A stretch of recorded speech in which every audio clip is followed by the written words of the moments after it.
നിങ്ങളുടെ വീടുകൾ കമനീയമാക്കുന്നതിന് ഇന്റീരിയർ വർക്കിനുള്ള glass, plywood, wood and door, lock, hardware items എന്നിങ്ങനെയുള്ള ഉൽപ്പന്നങ്ങൾ മിതമായ നിരക്കിൽ മേപ്പാടം എളനാട് റോഡിൽ പ്രവർത്തിക്കുന്ന Ethan glass and plywoods.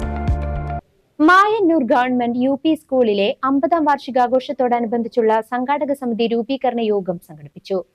Government UP school മായന്നൂരിന്റെ 50ാം വാർഷികാഘോഷങ്ങൾക്ക് വേണ്ടി കൊണ്ടാഴി ഗ്രാമപഞ്ചായത്ത് പ്രസിഡന്റ് K. ശശിധരൻ മാസ്റ്റർ മുഖ്യ രക്ഷാധികാരിയായും PTA പ്രസിഡന്റും 1ാം വാർഡ് മെമ്പറുമായ EK മനോജ് ചെയർമാനായും 2ാം ward member K. Sudevan vice ചെയർമാനായും സംഘാടക സമിതി രൂപീകരിച്ചു.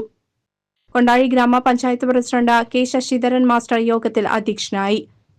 എന്ന നിലയിൽ ഒന്നുമില്ലെങ്കിൽ അവിടെ ഒരു കെട്ടിടം പണിയാവുന്ന തരത്തിലോ അല്ലെങ്കിൽ ഇതിന്റെ മുകളിൽ തന്നെ കെട്ടിടം പണിയാവുന്ന തരത്തിലോ നമുക്ക് ചെയ്യാൻ പറ്റുമോ എന്നുള്ളതൊന്ന് ആലോചിക്കേണ്ടതുണ്ട്.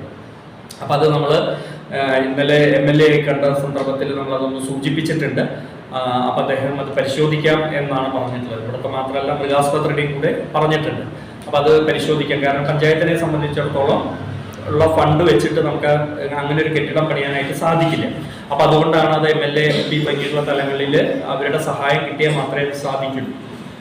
അപ്പം അത് നമുക്ക് ആലോചിക്കാവുന്ന കാര്യമാണ്. അപ്പം അവരത് പരിശോധിക്കും എന്ന് വിചാരിക്കുന്നു. അപ്പോൾ അങ്ങനെ ഉള്ള ഒരു ആലോചന കൂടി അതിനൊരു നിവേദനമൊക്കെ കൊടുത്ത് നമ്മൾ ഉള്ള ഒരു തലത്തിൽ കാര്യങ്ങൾ ചിന്തിക്കുന്നതും നന്നായിരിക്കും. ഏതായാലും നമ്മളൊരു ദീർഘകാല അടിസ്ഥാനത്തിലുള്ള ബ്ലോക്ക് പഞ്ചായത്ത് അംഗം PM അനീഷ്, ആരോഗ്യ വിദ്യാഭ്യാസ standing committee chairperson KK Priyamatha, ward മെമ്പർമാരായ ശിവൻ വീട്ടിക്കുന്ന രമാദേവി, പ്രേമലത, സ്കൂൾ പ്രധാനാധ്യാപിക V. Bindu, staff secretary P. Venugopalan, advocate Ramesh Poonkavanam, വിവിധ രാഷ്ട്രീയ പാർട്ടികളുടെ പ്രതിനിധികൾ എന്നിവർ പങ്കെടുത്ത് സംസാരിച്ചു.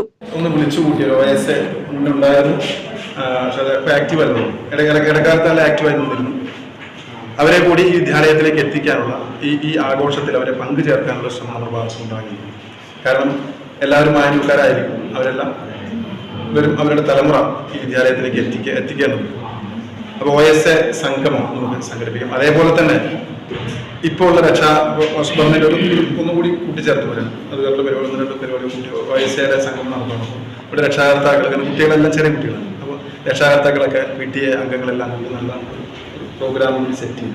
ഒരു ചെറിയൊരു ഘോഷയാത്ര നമ്മുടെ വിദ്യാലയത്തിൻ്റെ പരിമിതികളെ നമ്മുടെ സമൂഹത്തിനും കൂടി അറിയും. ഇതിന് ഈ മതിൽക്കെട്ടുകൾക്കുള്ളിലല്ലാതെ തന്നെ ചെറിയ ഒരു ഘോഷയാത്ര നമ്മൾ ജനപ്രതിനിധികളുടെ നേതൃത്വത്തിൽ വിവിധ കമ്മിറ്റികൾക്ക് രൂപം നൽകി. കൂടി ആലോചിച്ച് 50 വർഷം എന്ന് പറഞ്ഞാൽ എന്തെങ്കിലും ചെയ്യാൻ സാധിച്ചാൽ നന്നായിരിക്കും തോന്നുന്നു. പിന്നെ പറയാനുള്ളത് എൻ്റെ ഭാഗമായിട്ട് മാഷ് പറഞ്ഞിട്ടുണ്ടാകുന്ന സ്റ്റേജിൻ്റെ കാര്യം. അതിന് മുന്നേ പെട്ടെന്ന് സാധിക്കുമെന്ന് എനിക്കറിയില്ല. പക്ഷേ ഈ 50 വർഷം ആയിട്ട് നടത്തുന്ന പരിപാടിയോടൊപ്പം ഈ 50ാമത്തെ വർഷം എന്ന രീതിയിൽ ഇപ്പോഴത്തെ ഈ സംഘടന സമിതി രൂപീകരിക്കുന്നതിനൊപ്പം അതിനൊപ്പം എന്തെങ്കിലും ഒരു സംവിധാനം മുന്നോട്ട് ചെയ്യാൻ കാണിച്ചു വെക്കാൻ സാധിച്ചാൽ നന്നായിരിക്കും തോന്നുന്നു. ആധികാരികമായ ആൾക്കാരെ വെച്ച് ഇപ്പോഴത്തെ വരാച്ചാതിരി ചെയ്തു കഴിഞ്ഞാൽ നമുക്ക് ആ പരിപാടിയിൽ ഒരു ഓർമ്മ കൊടുക്കുകയും കൂടി ആയിരുന്നു. അപ്പോൾ അത് രമേശേട്ടൻ പറഞ്ഞപ്പോൾ തന്നെ ഞാനത് റിക്വസ്റ്റ് വയ്ക്കുകയാണ്. അതുപോലെ തന്നെ നമ്മുടെ MLA MP കൂടി പങ്കെടുപ്പിച്ചിട്ട് ഈ പരിപാടി വർണ്ണാഭമാക്കാൻ എല്ലാവിധ സഹായ സഹകരണങ്ങളും ഞങ്ങളുടെ ഭാഗത്തുനിന്നും പഞ്ചായത്ത് ഞങ്ങളുടെ ഈ ജനപ്രതിനിധികളുടെ ഭാഗത്തു നിന്നും. CCV news, Kondazhy.